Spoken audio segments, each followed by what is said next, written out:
ಈಗ ಸಮಯ ಸರಿಯಾಗಿ 7:15 ನಮ್ಮ ಮುಂದಿನ ಕಾರ್ಯಕ್ರಮ ಇದೀಗ. ಆಕಾಶವಾಣಿ ಹಾಸನ. ಇವತ್ತಿನ ಈ ಕಾರ್ಯಕ್ರಮದಲ್ಲಿ ಮಾನಸಿಕ ಆರೋಗ್ಯ, ತಂಬಾಕು ರಹಿತ ಜೀವನ ಈ ಕುರಿತಂತೆ ವಿಚಾರಗಳು ಪ್ರಸ್ತಾಪ ಆಗ್ತವೆ. ಬೆಂಗಳೂರಿನ ನಿಮಹಾನ್ಸ್ನಲ್ಲಿ ಮಾನಸಿಕ ಆರೋಗ್ಯ ಬೋಧಕರಾಗಿರುವ ಸುಭಾಷ್ HJ ಇವರು ಮಾತಾಡ್ತಾರೆ. ಸುಭಾಷ್ ಅವರೇ, ಬೇಲೂರು ತಾಲೂಕಿನಲ್ಲಿ ವಿಶೇಷವಾಗಿ ಕಾರ್ಯಕ್ರಮವನ್ನು ಇಟ್ಕೊಂಡಿದ್ದಾರೆ. ನಮ್ಮ ದೇಶದಲ್ಲಿ ಎರಡು ತಾಲೂಕುಗಳನ್ನು ಆಯ್ಕೆ ಮಾಡಿಕೊಳ್ಳಲಾಗಿದೆ ನಿಮಾನ್ಸ್ನಿಂದ ಅಂತ ಅನ್ಕೊಂಡು ಹೇಳ್ತಾ ಇದ್ರೆ, ಬೇಲೂರು ತಾಲೂಕಲ್ದಲ್ಲೇ ಇನ್ನು ಯಾವ ರಾಜ್ಯದಲ್ಲಿ ಮತ್ತೊಂದು ತಾಲೂಕು? ನಮಸ್ಕಾರ. ಈ ಕಾರ್ಯಕ್ರಮದ ಹೆಸರು ನಮನ್, ಗ್ರಾಮೀಣ ಸಮುದಾಯಗಳ ಸರ್ವಾಂಗೀಣ ಮಾನಸಿಕ ಆರೋಗ್ಯ ಕಾರ್ಯಕ್ರಮ. ಮಾನಸಿಕ ಆರೋಗ್ಯದ ಅವಶ್ಯಕತೆ ಇರುವ ಪ್ರತಿಯೊಬ್ಬರೂ ನಿಮ್ಹಾನ್ಸಿಗೆ ಬರ್ಲಿಕ್ಕಾಗೋದಿಲ್ಲ. ಹಾಗಾಗಿ ಮಾನಸಿಕ ಆರೋಗ್ಯ ವ್ಯವಸ್ಥೆ ತಾಲೂಕು ಮಟ್ಟದಲ್ಲಿ, ಗ್ರಾಮೀಣ ಮಟ್ಟದಲ್ಲಿ ಪ್ರತಿಯೊಬ್ಬರನ್ನ ತಲುಪಬೇಕು ಅನ್ನುವಂಥದ್ದು ನಮನ್ ಕಾರ್ಯಕ್ರಮದ ಉದ್ದೇಶ. ಇದರ ಹಬ್ ಸೆಂಟರ್ ಆಗಿ ಬೆಂಗಳೂರಿನ ಪ್ರತಿಷ್ಠಿತ ನಿಮ್ಹಾನ್ಸ್ ಸಂಸ್ಥೆ ಇದೆ. ಇದರ ಜೊತೆಗೆ ನಮ್ಮ ಇತರ ಅಂಗಸಂಸ್ಥೆಗಳಾಗಿ ರಿಷಿಕೇಶ್ನ ಏಮ್ಸ್ ಇದೆ, ಮತ್ತೆ ಕರ್ನಾಟಕ ರಾಜ್ಯ ಸರ್ಕಾರ ಮತ್ತು ಉತ್ತರಾಖಂಡ ರಾಜ್ಯ ಸರ್ಕಾರ ಹಾಗೂ ನ್ಯಾಷನಲ್ ಹೆಲ್ತ್ ಮಿಷನ್, ಮತ್ತೆ ಈ ಕಾರ್ಯಕ್ರಮಕ್ಕೆ ಹಣಕಾಸಿನ ಸಹಾಯವನ್ನ ಆಶ್ರಯ ಹಸ್ತ ಟ್ರಸ್ಟ್ ಒದಗಿಸ್ತಾ ಇದೆ. ಈ 6 ಸಂಸ್ಥೆಗಳ ಒಂದು ಒಟ್ಟು ಕಾರ್ಯಕ್ರಮ ಈ ನಮನ್ ಕಾರ್ಯಕ್ರಮವನ್ನ ಪ್ರಾಯೋಗಿಕವಾಗಿ ಒಂದು ಕರ್ನಾಟಕ ರಾಜ್ಯದ ಬೇಲೂರು ತಾಲೂಕಿನಲ್ಲಿ, ಮತ್ತೊಂದು ಉತ್ತರಾಖಂಡ ರಾಜ್ಯದ ಮುನ್ಸಿಯಾರಿ ಅನ್ನುವಂತಹ ತಾಲೂಕಿನಲ್ಲಿ ಆಯೋಜಿಸ್ತಾ ಇದ್ದೇವೆ.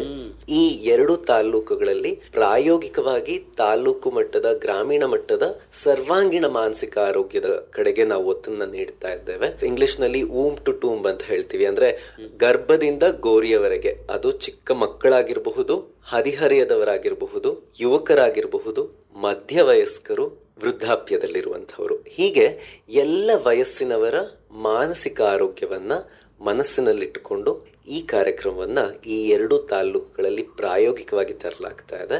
ಇದು ಚೆನ್ನಾಗಿ ಮೂಡಿ ಬಂದಾಗ ಈ ಕಾರ್ಯಕ್ರಮ ಮತ್ತಷ್ಟು ತಾಲೂಕುಗಳಲ್ಲಿ ದೇಶದೆಲ್ಲೆಡೆ ಹಬ್ಬುವಂತಹ ಸಾಧ್ಯತೆಗಳಿವೆ. ಪ್ರತಿಯೊಂದು ಪ್ರಾಥಮಿಕ ಆರೋಗ್ಯ ಕೇಂದ್ರಗಳು, ಈಗ ಬೇಲೂರಿನಲ್ಲಿರುವಂತಹ 10 ಪ್ರಾಥಮಿಕ ಆರೋಗ್ಯ ಕೇಂದ್ರಗಳು, ಈ ಕೇಂದ್ರದಲ್ಲಿ ಪ್ರತಿ ಕೇಂದ್ರದ ಅಡಿಯಲ್ಲಿ ನಮ್ಮ 2 ಸಮುದಾಯ ಆರೋಗ್ಯ ಕಾರ್ಯಕರ್ತರಿದ್ದಾರೆ. ಸೊ ಅವರು ಪ್ರತಿಯೊಂದು ಮನೆಗೆ ಹೋಗಿ ಈ ಸಮೀಕ್ಷೆಯನ್ನು ನಡೆಸ್ತಾ ಇದ್ದಾರೆ. ಮಾನಸಿಕ ಆರೋಗ್ಯದ ಅವಶ್ಯಕತೆಗಳೇನಿದೆ ಅನ್ನೋದನ್ನ ಅರ್ಥ ಮಾಡ್ಕೋತಾ ಇದ್ದಾರೆ. ಕೇಳುಗರಲ್ಲಿ ಅನೇಕರಿಗೆ ಈ ಅನುಭವ ಈಗಾಗಲೇ ಆಗಿರಬಹುದು. ನಮ್ಮ ಕಮ್ಯುನಿಟಿ ಹೆಲ್ತ್ ವರ್ಕರ್ಸ್ ಏನಿದ್ದಾರೆ, ಅವರ ಮನೆಗಳಿಗೆ ಈಗಾಗಲೇ ಭೇಟಿ ನೀಡಿ ಈ ಮಾಹಿತಿಯನ್ನ ಅವರು ಪಡಿತಾ ಇದ್ದಾರೆ. ಇನ್ನಷ್ಟು ಮನೆಗಳಿಗೆ ಅವರು ಈ ಸಮೀಕ್ಷೆಯನ್ನ ಮುಂದುವರಿಸ್ತಾ ನಿಮ್ಮ ಮನೆಗಳಿಗೂ ಬರಲಿದ್ದಾರೆ. ಬೇಲೂರಿನ ಜನತೆ ಈ ಒಂದು ಸಮೀಕ್ಷೆಯಲ್ಲಿ ಅವರು ಭಾಗವಹಿಸಿ ಅವರ ಮುಕ್ತ ಅಭಿಪ್ರಾಯಗಳನ್ನು ನೀಡಿದಾಗ ಈ ಕಾರ್ಯಕ್ರಮ ಇಡೀ ತಾಲೂಕಿನ ಜನತೆಗೆ ಮಾತ್ರವಲ್ಲ, ದೇಶದ ಬೇರೆ ಜನತೆಗೂ ಸಹ ಮಾರ್ಗದರ್ಶಕವಾಗಿ ಈ ಕಾರ್ಯಕ್ರಮ ನಿಲ್ಲಲಿದೆ. ಆಕಾಶವಾಣಿಯನ್ನೇ ಯಾಕೆ ಪ್ರಸಾರಕ್ಕೆ ಆಯ್ಕೆ ಮಾಡ್ಕೊಂಡ್ರಿ? ನಾವು ಈ ಕಾರ್ಯಕ್ರಮವನ್ನ ಮಾಡುವಾಗ ನಾವು ಜನರನ್ನ ಕೇಳ್ತಾ ಇದ್ದೀವಿ, ಅವರು ಯಾವ ರೀತಿ, ಯಾವ ಮಾಧ್ಯಮದಲ್ಲಿ ಅವರು ಮಾಹಿತಿಯನ್ನ ಪಡೀಲಿಕ್ಕೆ ಇಷ್ಟಪಡ್ತಾರೆ ಅಂತ ಹೇಳಿ. ತಾಲೂಕಿನ ಪ್ರತಿಯೊಂದು ಹಳ್ಳಿ, ಮೂಲೆಯ ಮನೆಯನ್ನು ಸಹ ನಾವು ತಲುಪಬೇಕು ಅನ್ನುವಂತಹ ಉದ್ದೇಶದಿಂದ ಆಕಾಶವಾಣಿ ಇರಬಹುದು, ಪತ್ರಿಕೆಗಳಿರಬಹುದು, ಬೀದಿ ನಾಟಕಗಳಿರಬಹುದು, ಪುಸ್ತಕಗಳು, ಶಾಲಾ ಕಾಲೇಜು ಮಟ್ಟದಲ್ಲಿ ಮಾನಸಿಕ ಆರೋಗ್ಯದ ಅರಿವು ಮೂಡಿಸುವಂತಹ ಕಾರ್ಯಕ್ರಮಗಳು ಮತ್ತು ತಾಲೂಕು ಆಸ್ಪತ್ರೆ, ಪ್ರಾಥಮಿಕ ಆರೋಗ್ಯ ಕೇಂದ್ರಗಳಲ್ಲಿ ವಿವಿಧ ರೀತಿಯ ಕಾರ್ಯಕ್ರಮಗಳು, ಅಂದ್ರೆ ವಿಶ್ವ ತಂಬಾಕು ಮುಕ್ತ ದಿನಾಚರಣೆಗಿರಬಹುದು, ಸ್ಕಿಜೋಫ್ರೇನಿಯಾ ದಿನಾಚರಣೆಗಿರಬಹುದು, ಅಥವಾ ಬೈಪೋಲಾರ್ ಡೇ, ಈ ರೀತಿ ಎಲ್ಲ ಮುಖ್ಯ ದಿನಾಚರಣೆಗಳಲ್ಲಿ ಈ ರೀತಿಯ ಕಾರ್ಯಕ್ರಮಗಳನ್ನ ನಾವು ಮಾಡ್ತಾ ಇದ್ದೀವಿ. ಹಾಗೆ ಇವತ್ತು ವಿಶ್ವ ತಂಬಾಕು ಮುಕ್ತ ದಿನಾಚರಣೆ. ತಾಲೂಕು ಮಟ್ಟದಲ್ಲಿ ಬೇರೆ ಬೇರೆ ಪ್ರಾಥಮಿಕ ಆರೋಗ್ಯ ಕೇಂದ್ರಗಳಲ್ಲಿ ಕಾರ್ಯಕ್ರಮದ ಜೊತೆಗೆ ಆಸ್ಪತ್ರೆಯಲ್ಲಿ ನಡೆಯುವಂತಹ ಈ ಕಾರ್ಯಕ್ರಮಕ್ಕೆ ಬರಲಾಗದ ಪ್ರತಿಯೊಬ್ಬರನ್ನು ನಾವು ರೇಡಿಯೋ ಮುಖಾಂತರ ತಲುಪಬೇಕು ಅಂತ ಹೇಳಿ ಈ ಮಾಧ್ಯಮವನ್ನು ಸಹ ನಾವು ಆಯ್ಕೆ ಮಾಡಿಕೊಂಡಿದ್ದೇವೆ. ಮಾನಸಿಕ ಸಮಸ್ಯೆಗೂ ತಂಬಾಕು ಸೇವನೆಗೂ ಒಂದು ರೀತಿಯಲ್ಲಿ ಹತ್ತಿರದ ಸಂಪರ್ಕ ಅಲ್ವಾ?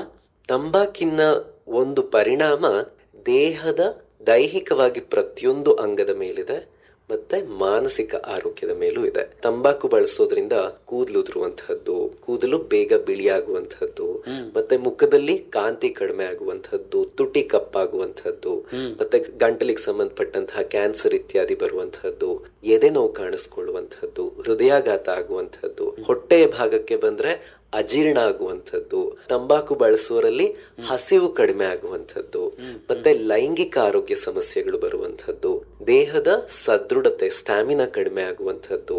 ಅನೇಕರು ತಂಬಾಕು ಬಳಕೆದಾರರು ಹೇಳ್ತಾ ಇರ್ತಾರೆ, ಸರ್ ಮೊದಲು ನಾನು ತುಂಬಾ ಚೆನ್ನಾಗಿ ಸ್ಪೋರ್ಟ್ಸ್ ಆಡ್ತಾ ಇದ್ದೆ, ಸಿಗರೆಟ್ ಸೇರ್ಲಿಕ್ಕೆ ಶುರು ಮಾಡಿದಾಗಿಂದ ಈಗ ನನ್ಗೆ ಮೊದಲಿನಂತೆ ಕ್ರಿಕೆಟ್ ಅಲ್ಲಿ ರನ್ಸ್ ಮಾಡೋಕ್ ಆಗ್ತಾ ಇಲ್ಲ, ಫುಟ್ಬಾಲ್ ಆಡ್ಲಿಕ್ಕೆ ಆಗ್ತಾ ಇಲ್ಲ. ಸೊ ತಂಬಾಕು ನಮ್ಮ ತಲೆ ಕೂದಲಿಂದ ಪಾದದವರೆಗೆ ದೇಹದ ಎಲ್ಲ ಅಂಗಾಂಗಗಳ ಮೇಲೆ ದುಷ್ಪರಿಣಾಮವನ್ನು ಬೀರುತ್ತೆ. ಒಳ್ಳೆ ಮಾತು ಹೇಳ್ತಾ ಇದ್ರಿ. ಪ್ರತಿಯೊಂದು ವಿಚಾರದಲ್ಲೂ ತಂಬಾಕು ಕುತಂತ್ರದ ಕೆಲಸವನ್ನು ಮಾಡುತ್ತೆ. ಅದಕ್ಕೆ ನಾವು ಎಚ್ಚರವಾಗಿರಬೇಕು, ಆದಷ್ಟು ಅದರಿಂದ ದೂರ ಇರಬೇಕು. ಹೌದು. ತಂಬಾಕು ಬಳಕೆಯಿಂದ ಮಾನಸಿಕ ಆರೋಗ್ಯ ಸಮಸ್ಯೆಗಳು ಬರುವಂತಹ ಅವಕಾಶಗಳು ಹೆಚ್ಚಾಗಿರುತ್ತೆ. ಖಿನ್ನತೆ ಇರಬಹುದು, ಒತ್ತಡ ಇರಬಹುದು, ಈ ಎಲ್ಲವೂ ಬರುವ ಅವಕಾಶಗಳು ತಂಬಾಕು ಬಳಕೆದಾರರಲ್ಲಿ ಹೆಚ್ಚಿರುತ್ತೆ. ಎರಡನೇದಾಗಿ ನೋಡಿ, ತಂಬಾಕಿನಲ್ಲಿರುವಂತಹ ನಿಕೋಟಿನ್ ಏನಿದೆ ಅದು ನಮ್ಮ ಮಾನಸಿಕವಾಗಿ ನಮ್ಮ ಮೆದುಳಿನಲ್ಲಿರುವಂತಹ ಡೋಪಮೈನ್ ಇತ್ಯಾದಿ ನ್ಯೂರೋ ಟ್ರಾನ್ಸ್ಮಿಟರ್ ನ ಮೇಲೂ ಸಹ ಪರಿಣಾಮ ಬೀರುತ್ತೆ. ಹೀಗಾಗಿ ಏನಾಗುತ್ತೆ, ತಂಬಾಕು ಬಳಕೆದಾರರಲ್ಲಿ ಒತ್ತಡವನ್ನ ತಡ್ಕೊಳ್ಳುವಂತಹ ಕ್ಷಮತೆ, ಆ ಒಂದು ಎಬಿಲಿಟಿ ಕಡಿಮೆ ಆಗ್ತಾ ಹೋಗುತ್ತೆ. ಕೆಲವ್ರು ಹೇಳ್ತಾರೆ, ಸರ್ ನನ್ಗೆ ಆಫೀಸಲ್ಲಿ ಸ್ಟ್ರೆಸ್ ಜಾಸ್ತಿ ಇದೆ, ಹಾಗಾಗಿ ತಂಬಾಕನ್ನು ಬೆಳೆಸ್ತೀನಿ, ಹಾಗಾಗಿ ಸಿಗರೆಟ್ ಸೇರ್ತೀನಿ. ಆದ್ರೆ ಅದೇ ಆಫೀಸ್ ನಲ್ಲಿ ಕೆಲಸ ಮಾಡುವಂತಹ ಇತರರು ಯಾವುದೇ ತಂಬಾಕಿನ ಅಭ್ಯಾಸವನ್ನ ಇಟ್ಕೊಳ್ಳದೆ ಅದೇ ಕೆಲಸವನ್ನ, ಅದೇ ಒತ್ತಡವನ್ನ ಅಥವಾ ಅದಕ್ಕಿಂತ ಇನ್ನೂ ಹೆಚ್ಚಿನ ಕೆಲಸವನ್ನ ಮಾಡ್ತಿರ್ತಾರೆ. ಆದ್ರೆ ತಂಬಾಕನ್ನ ಬಳಸೋದ್ರಿಂದ ಏನಾಗುತ್ತೆ, ನಿಮ್ಮ ಒತ್ತಡವನ್ನ ತಡ್ಕೊಳ್ಳುವಂತಹ ಶಕ್ತಿ ಕಡಿಮೆ ಆಗ್ತಾ ಹೋಗುತ್ತೆ. ಇದು ಬಹಳ ಮುಖ್ಯವಾದ ಸಂಗತಿ. ಈ ದುರಭ್ಯಾಸಗಳು ಹೇಗೋ ಸಮಸ್ಯೆನ ನಿವಾರಣೆ ಮಾಡಬಹುದು ಅಥವಾ ಆ ಸಂದರ್ಭಕ್ಕೆ ಏನೋ ಒಂದು ಪರಿಹಾರ ಕೊಡ್ಬೋದು ಅಂತ ಅನ್ಕೊಂಡ್ರೆ ಇನ್ನು ಬೇರೆ ಬೇರೆ ರೀತಿಯ ಸಮಸ್ಯೆಗಳನ್ನ ತತ್ಕ್ಷಣ ಅಥವಾ ಸಮೀಪದಲ್ಲಿ ಸೃಷ್ಟಿ ಮಾಡ್ತವೆ. ಹೌದು. ಅದರೊಟ್ಟಿಗೆ ನೋಡಿ, ತುಂಬಾ ಜನರಲ್ಲಿ ಕಾಡುವಂತಹ ಮತ್ತೊಂದು ಸಮಸ್ಯೆ ಈಗ ನಾವು ಗಮನಿಸುವಂಥದ್ದು, ನಿದ್ದೆ ಬರೋದಿಲ್ಲ. ನನ್ಗೆ ರಾತ್ರಿ ಬಾಯಲ್ಲಿ ಗುಟ್ಕಾ ಇದನ್ನ ಜಗಿತಾ ಇದ್ರೇನೆ ನಿದ್ದೆ ಬರೋದು. ಸೊ ಈ ರೀತಿಯಾದಂತಹ ಹೊಸದಾದ ಒಂದು ಬಿಹೇವಿಯರಲ್ ಪ್ಯಾಟ್ರನ್ ಅನ್ನ, ಹೊಸದಾದ ಒಂದು ರೂಢಿಯನ್ನ ನಿಮ್ಮ ದೇಹಕ್ಕೆ ನೀವು ಮಾಡ್ತಾ ಇದ್ದೀರಿ. ನಮ್ಮ ದೇಹ ತಂಬಾಕಿಗೆ ಅವಲಂಬಿತವಾಗ್ಲಿಕ್ಕೆ ಕಾರಣ ನಾವು ಮಾಡಿಕೊಳ್ಳುವಂತಹ ಅಭ್ಯಾಸ. ಈ ದುರಭ್ಯಾಸ ಎಷ್ಟು ಚೆನ್ನಾಗಿ ನಮ್ಮನ್ನು ಹಾಳು ಮಾಡ್ಲಿಕ್ಕೆ ಕಾರಣೀಭೂತವಾಗ್ತದೆ, ಕೆಲಸ ಮಾಡುತ್ತೆ ಅನ್ನೋದನ್ನ ತಿಳ್ಕೋಬೇಕು. ನೀವು ಒಂದು ವಿಚಾರವನ್ನ ಗಮನಿಸಿ, ಯಾರು ತಂಬಾಕನ್ನ ಬಳಸಲಿಕ್ಕೆ ಶುರು ಮಾಡಿದಾಗ ನಾನು ಇದಕ್ಕೆ ಅಡಿಕ್ಟ್ ಆಗ್ಬಿಡ್ತೀನಿ ಇವತ್ತಿಂದ ಅಂತ ಯಾರು ಶುರು ಮಾಡೋದಿಲ್ಲ. ನಾನು ಅವಾಗ ಬಳಸೋಕ್ ಶುರು ಮಾಡ್ತೀನಿ, ನನ್ನ ಸ್ನೇಹಿತರ ಜೊತೆ ತಗೋತೀನಿ, ಅಥವಾ ಸ್ಟ್ರೆಸ್ ಆದಾಗ ತಗೋತೀನಿ, ಪಾರ್ಟಿಗೆ ಹೋದಾಗ ತಗೋತೀನಿ. ಸೊ ಎಲ್ಲರೂ ಶುರು ಮಾಡುವುದು ಹೀಗೇನೆ. ಆದರೆ ಅವರಿಗೆ ತಿಳಿಯದ ಹಾಗೆ ಒಂದಲ್ಲ ಒಂದು ದಿನ ಸುಲಭವಾಗಿ ಅದಕ್ಕೆ ಅಡಿಕ್ಟ್ ಆಗಿ ದಾಸರಾಗ್ತಾರೆ. ಹೌದು. ನೋಡಿ, ಭಾರತದಲ್ಲಿ ಅಂದ್ರೆ ಕ್ಯಾಟ್ ಸರ್ವೆ ಅಂತ ಇದೆ, ಗ್ಲೋಬಲ್ ಅಡಲ್ಟ್ ಟೊಬ್ಯಾಕೊ ಸರ್ವೆ.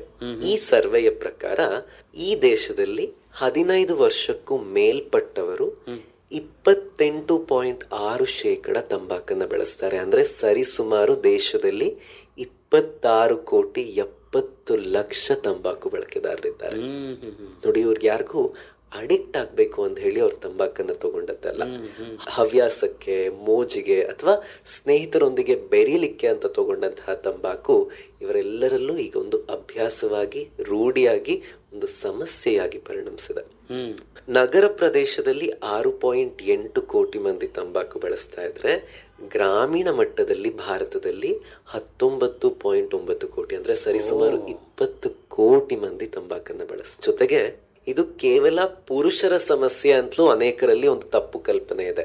ಹಾಗಲ್ಲ, ಕೋಟ್ಯಂತರ ಮಹಿಳೆಯರು ಸಹ ಭಾರತದಲ್ಲಿ ತಂಬಾಕನ್ನ ಎಲ್ಲರಲ್ಲೂ, ಎಲ್ಲ ಕಡೆಯಲ್ಲೂ ವ್ಯಾಪಿಸ್ಬಿಟ್ಟಿದೆ.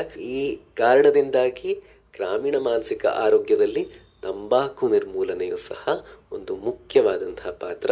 ಯಾಕಂದ್ರೆ ತಂಬಾಕು ಮಾನಸಿಕ ಹಾಗೂ ದೈಹಿಕ ಆರೋಗ್ಯದ ಮೇಲೆ ಪರಿಣಾಮ ಬೀರುತ್ತೆ.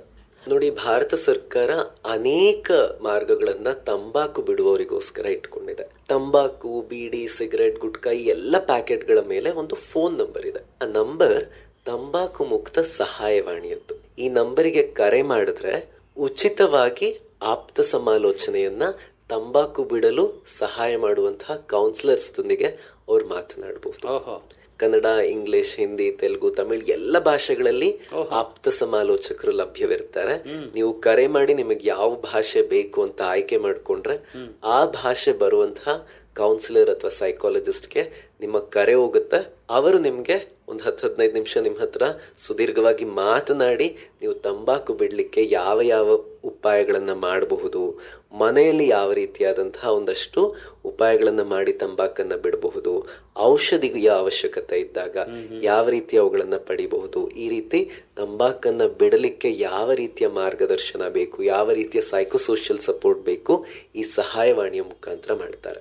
ಜೊತೆಗೆ ಭಾರತದಲ್ಲಿ ಇತ್ತೀಚೆಗೆ ಅಂದ್ರೆ ಒಂದಷ್ಟು ವರ್ಷಗಳ ಹಿಂದೆ ಶುರುವಾದಂತಹ ಟೆಲಿಮಾನಸ್ ಸೇವೆ ಇದೆ ನೋಡಿ. ಟೆಲಿಮಾನಸ್ನಲ್ಲಿ ಅನೇಕರು ಹೇಳ್ತಾ ಇರ್ತಾರೆ, ನನಗೆ ಯಾವುದೋ ಸಮಸ್ಯೆ ಇದೆ, ಹಾಗಾಗಿ ಆಲ್ಕೋಹಾಲೋ ಸಿಗರೆಟ್ಟೋ ಇತ್ಯಾದಿ ಅಭ್ಯಾಸಗಳನ್ನ ರೂಢಿ ಮಾಡಿಕೊಂಡೆ ಅಂತ ಹೇಳಿ. ಮಾನಸಿಕವಾಗಿ ಖಿನ್ನತೆ ಇದ್ದಾಗ ಅಥವಾ ಬೇರೆ ಯಾವುದೇ ರೀತಿಯ ಒತ್ತಡ ಇದ್ದಾಗ, ಇಂತಹ ಯಾವುದೇ ಸಮಸ್ಯೆಗಳಿದ್ದಾಗ ಅವರು ಟೆಲಿಮಾನಸ್ನ ಉಚಿತ ಸಹಾಯವಾಣಿಗೆ ಕರೆ ಮಾಡಬಹುದು.